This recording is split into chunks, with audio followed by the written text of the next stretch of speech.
Hey guys, कैसे हो तुम सब। तो वन पीस चैप्टर 1116 के स्पॉयलर्स आ चुके हैं। एंड टू बी ऑनेस्ट, अभी तक वेगापंक जो कुछ भी चीज़ें बता रहा है वो मेरे लिए तो उतनी शॉकिंग नहीं है, बिकॉज जो भी चीज़ें उसने अभी तक बताई हैं उनमें से बहुत सारी चीज़ें हम सभी ने पहले ही प्रेडिक्ट कर ली थी। तो जो कोई भी बोलता है कि नो वन कैन प्रेडिक्ट ओडा, तुम भाई शांत हो जाओ। लेकिन ऐसा भी नहीं है कि ये सारी चीज़ें हम सभी ने अपने ही दम पे प्रेडिक्ट कर ली, बिकॉज टाइम टू टाइम ओडा ने भी हमें बहुत सारी हिंट दी जिनकी मदद से हम ये सब चीज़ें प्रेडिक्ट कर पाए।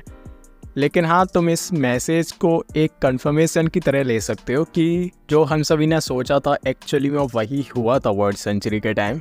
सो अगले चैप्टर की स्टार्टिंग वहीं से होगी जहाँ से लास्ट चैप्टर की स्टार्टिंग हुई थी, यानी कि लोगों के रिएक्शंस के साथ, जिसमें कि उनके मन में ये डाउट है कि ये वॉर कंटिन्यू कैसे है।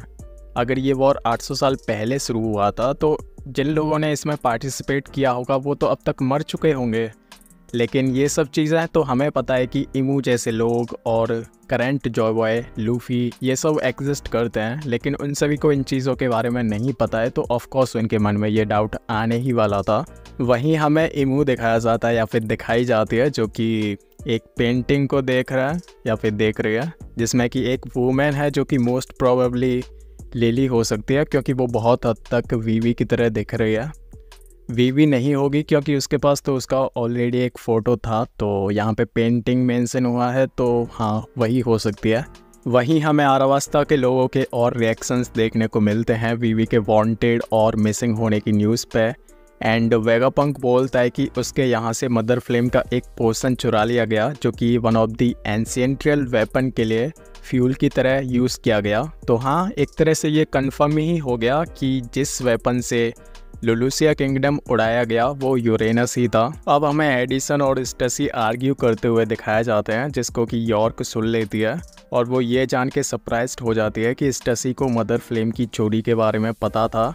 एंड यॉर्क को ये भी पता चल जाता है कि वेगापंक ने डेंडन मूसी कहाँ छुपाया है, जिसके बारे में वो 5 एल्डर्स को कॉल करके बता देती है। अब देखो, हम सभी को पता है कि ओडा इस मैसेज को पूरा तो होने देगा नहीं, वो इसको एक ऐसे क्लिफहैंगर पे छोड़ देगा जिससे कि वन पीस वर्ल्ड के लोगों के मन में बहुत सारे डाउट्स और क्वेश्चन क्रिएट हो जाएंगे, और फिर वही सीन क्रिएट हो जाएगा जो कि रॉजर के डेथ के बाद हुआ था, या फिर उससे भी बुरा, क्योंकि ऑलरेडी वेगापंक बहुत ज़्यादा चीज़ें रिवील कर चुका है जो कि वर्ल्ड गवर्नमेंट के लिए बिल्कुल भी अच्छी बात नहीं है। अब ये देखना इंटरेस्टिंग होगा कि ओडा वेगापंक के लास्ट वर्ड्स क्या रखेगा।